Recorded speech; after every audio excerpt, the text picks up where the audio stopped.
Hey everyone, welcome back to our podcast. Today we have a special episode featuring our co-host Andrea. Thanks. Yes, who recently returned from a trip to her hometown in America after more than a decade. Yeah, it's been a very long time since I've been home.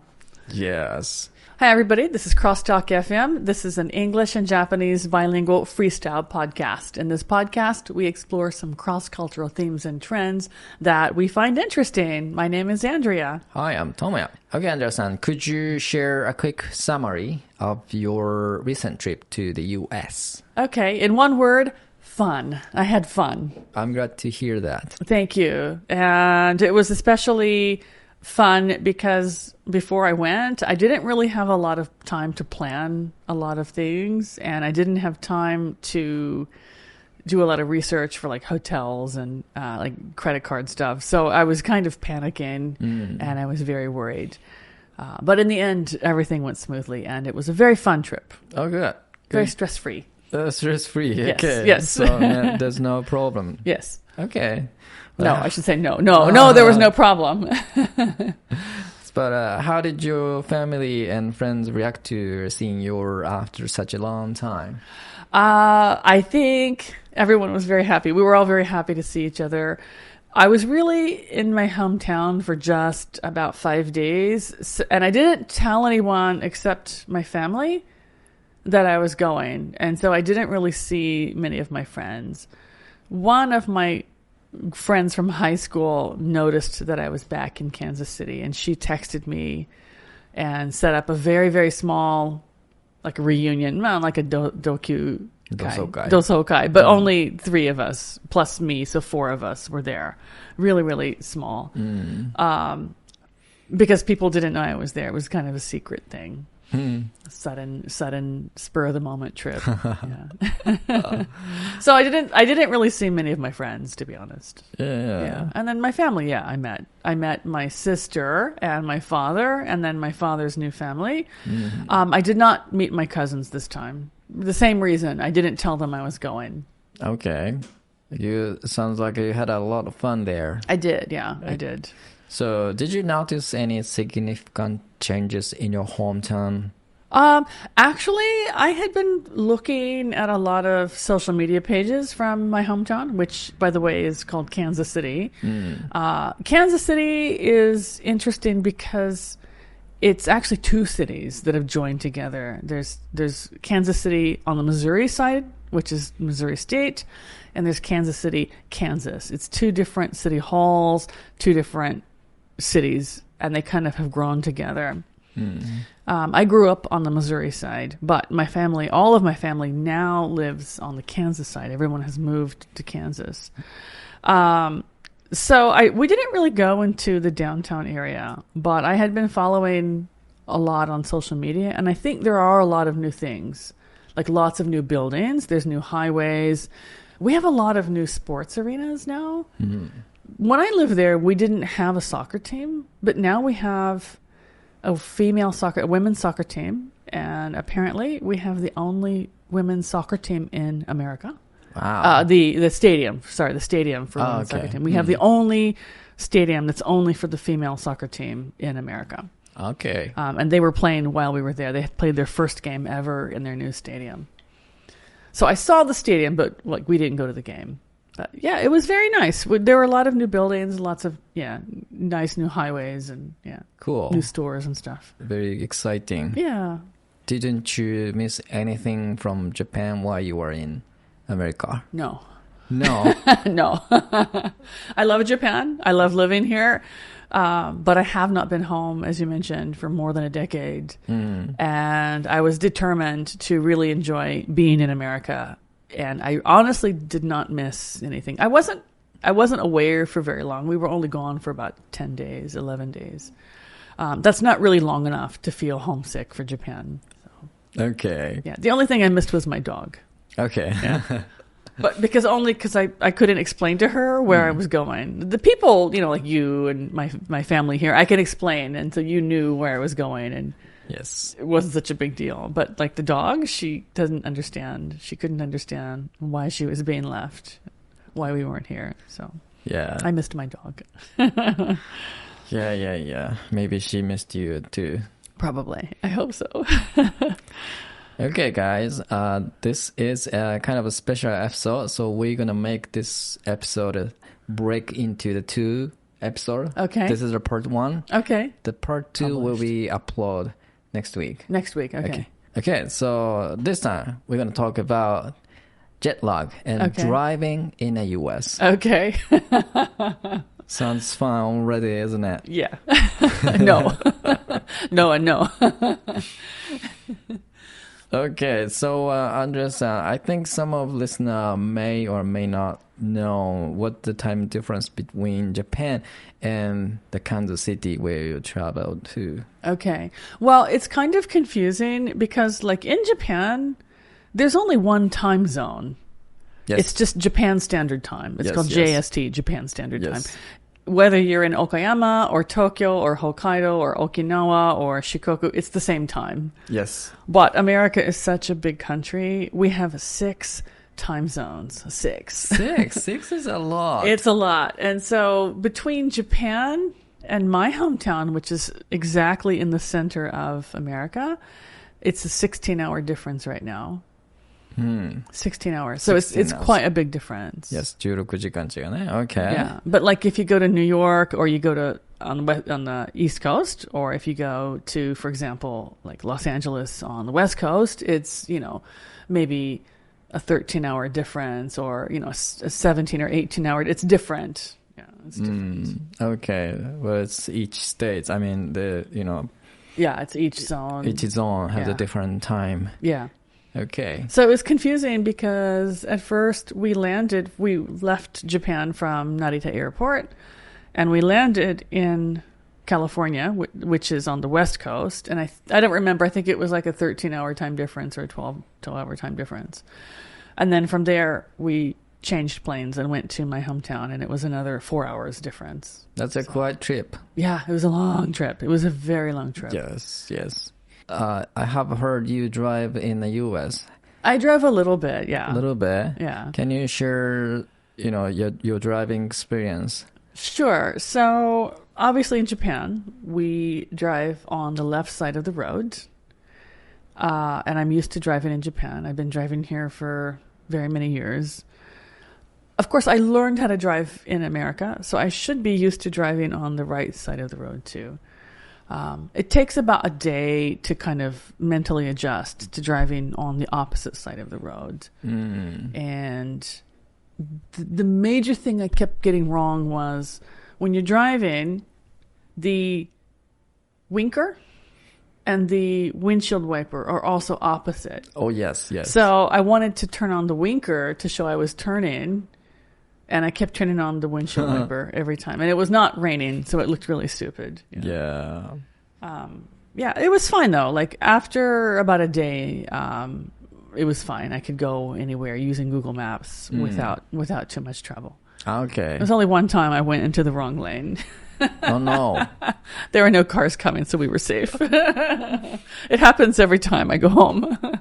Yes. Hey, what kind of car did you drive? Is it a big car or a small car? No, it was a medium car. I was borrowing my niece's car. Oh. So my niece was in Italy at the time. She was traveling with her school orchestra for a trip. And so I was allowed to use her car while we were there. And what does she drive? I think she has, was it a Honda? Honda. I don't remember the name. It's kind of like a Honda Fit. Kind of like that kind of, medium-sized car. Easy to drive. Mm-hmm. I thought American people drive big car. A lot of people do. Yeah. A lot of people do. But, it's interesting because, like, in Japan, you pretty much only see Japanese cars and then a few European cars. But in America, you see lots of American cars, lots of Japanese cars, lots of Korean cars. We've got Kia. Like, my sister has a Kia, which is a Korean car. And then you have lots of European cars, too. So it's a real mix of, like, all kinds of different cars. Okay. But it also depends on the region. Like, where my family lives now, they live in the suburbs of Kansas City. So it's Not in the city. It's kind of not in the country, but not in the city also. It's kind of in between. A lot of people drive big trucks, like four-wheel pickup trucks, four-wheel drives, and like big vans and work trucks.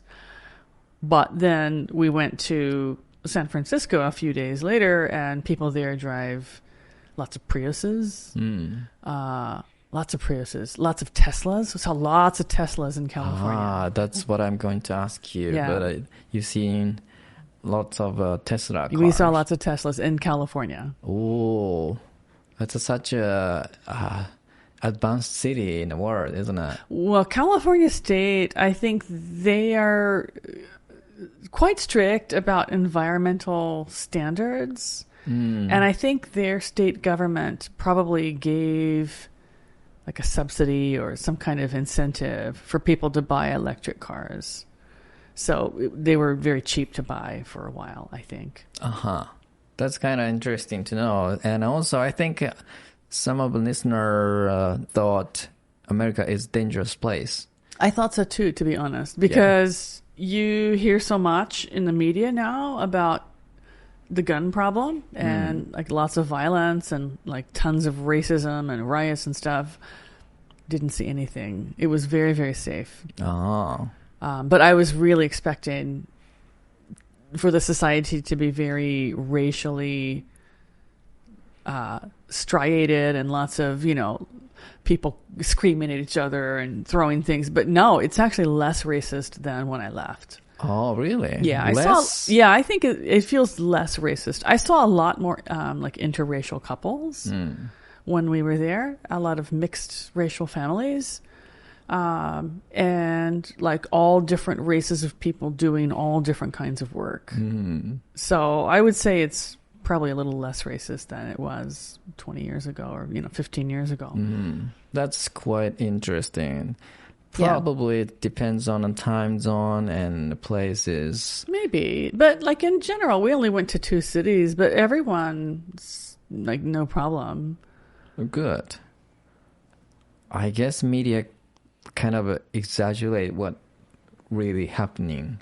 Yeah, and media, they pick up only the bad things. They don't pick up the really nice things or the good things. They only pick up like the really bad incidents or the happenings. Yeah. They don't pick up the everyday boring stuff. But yeah, like we had very good experiences with all kinds of people. It is. Yeah, and like Americans in general are extremely friendly. Wherever you go, we often had people come up and, like my dad, we were in California State. He had on a ball cap with our city's team's logo on it. And someone recognized the team, and it was a Korean-American guy. And they came up and started talking to us. We stood on the street and talked to them for like 20 minutes about baseball and where's your family from. And with a stranger. Complete stranger. Yeah, but they were really, really friendly, Oh, my God. So it was 3 people. There was a Korean-American guy and a Hawaiian-American guy and a Japanese-American lady. And so we talked about like where her family was from. They're from Wakayama and, the guy's family is from Seoul, Korea. We just talked about like, Oh, no, really? random stuff. Yeah. All these people in San Francisco are like very friendly to strangers? Well, the Korean-American guy, he was from, not from Kansas City, but he was from somewhere near Kansas City, and so he's like, oh, I recognize that hat, and from this town nearby, and yeah, that's how I got started. Okay. But like everywhere you go, it's like that. Like someone will come up and just start talking to you about something that you have, or how's it going, buddy? Or really, I'm really surprised. So are these people are very friendly? Yeah, they're just friendly. Or, okay, like just being friendly. Yeah, and like one day we were looking at Google Maps trying to find something, and a person came up, an older gentleman came up and said, "Are you lost? Can I help you?" And he helped us find the place we were looking for. Really nice. Yeah. Just stuff like that. Like my image of America is completely different than what you say. My image was really bad too. Like I know my country. I was raised there, but I just thought things had really gone downhill. I thought you heard the gunshot sound every single night there. No, not at all. It was completely quiet at night. It was really nice. Really? Extremely peaceful. Extremely peaceful. Oh, no. I mean, like you said, maybe it depends on like the part of town you're in or where you go, but we didn't have any problem. Absolutely. No problem whatsoever. Okay. I felt very safe. I know to not go out by myself at night. In a group, we can walk around, but by myself as a woman, no, I wouldn't. But, you know, that's just common sense. Yes. But even so, I wouldn't have felt dangerous. I would have been fine. Okay. So you had any particular problems? None. Like literally none. We had no problems whatsoever. Wow. Everything was really good. I thought you would have got some problems there. Like, I thought I was going to have problems too. Like you couldn't find any Wi-Fi there, and I got lost contact with my family or something. Yeah, I was expecting that too. Like no Wi-Fi, or unable to use my Japanese credit card, or like no money, can't get money, and can't contact someone. Like no, but nothing like that. Everything was very smooth. The only thing that was a problem, and I knew it was going to be a problem, is that everything is very expensive. Yes. Yes. Like especially food. Food is very expensive. I saw someone posted on social media says water is $7. Yeah, it really was $7 at the airport. At the airport. It was more than that. It was like $12. $12. You can get a bottle of water from like a vending machine for about $4. Which is 600 yen now for water. For water? Yeah, for water. Wow, that's crazy expensive. Yeah, it's very expensive. But the good point is, once you buy the bottle, or if you have your own bottle, you can get water for free. There are water fountains and water filling stations like in the shopping centers and in the airports for free. Is it a clean water? Safe it's water? Very clean. Yeah, it's very clean. It's filtered. And I have a video on my phone here that we can't show here maybe, but in the airports, it's like kind of like a water fountain. You just walk up to it and you don't have to touch it. The sensor is on the side of the machine and you put your hand there. You put your bottle under the spout or under the spigot and you can get water for free in your bottle, or like a lot of people have water bottles that are only for water. Wow. Kind of like a Sito, but only for water. For water, okay. It's completely free. And you can choose chilled water, room temperature water, or hot water. You can get all the temperatures. That sounds like a restaurant service or something. It's better because the thing is, like, no one uses PET bottles in America anymore. No one is buying any drinks in PET bottles. Is it because of a SDGs thing? It's just for, eco reasons. Eco reason. Not using plastic. Yeah. Wow, that's very expensive, just buying a bottle of water. Yeah, so people don't. You just get water for free. You bring your own bottle and get water for free. You don't pay 600 yen for a bottle. 600 yen water. Yeah. But if you go to a restaurant, like, water is free with your meal. You don't have to pay for that. Yes. Yeah. I think water in Australia was like $3 or $4 when I was there. Okay. But it's more than that. And it's more expensive water in Australia now. Oh, probably. Yeah, I would imagine so. I think the reason it's so expensive in America is they're trying to stop people or prevent people from buying PET bottles. Okay. They'd rather give it to you for free. Just bring your own bottle, bring your own filler or whatever, your own cup, and get the water for free. Don't use plastic. Okay. Yeah. So that's why it's expensive. It's not because the water's expensive. It's the plastic bottle that they're trying to make you not buy. How about price for a meal at the restaurant? It's a little expensive. It was a little expensive. Unless you go for fast food, like to go to a proper restaurant, like even like what we call a fast casual restaurant. It's a sit down, but it's fast. It's a little expensive, but the food was really, really good. Like, I think the image is that American food is not good. It's all hamburgers and like junky. But actually, no, it's really healthy. It's extremely delicious. Yes. And we only ate things that I like, so I'm happy. Okay. We're gonna leave this food episode for the part 2. Okay. Yeah, we'll get into detail in part 2. Yeah.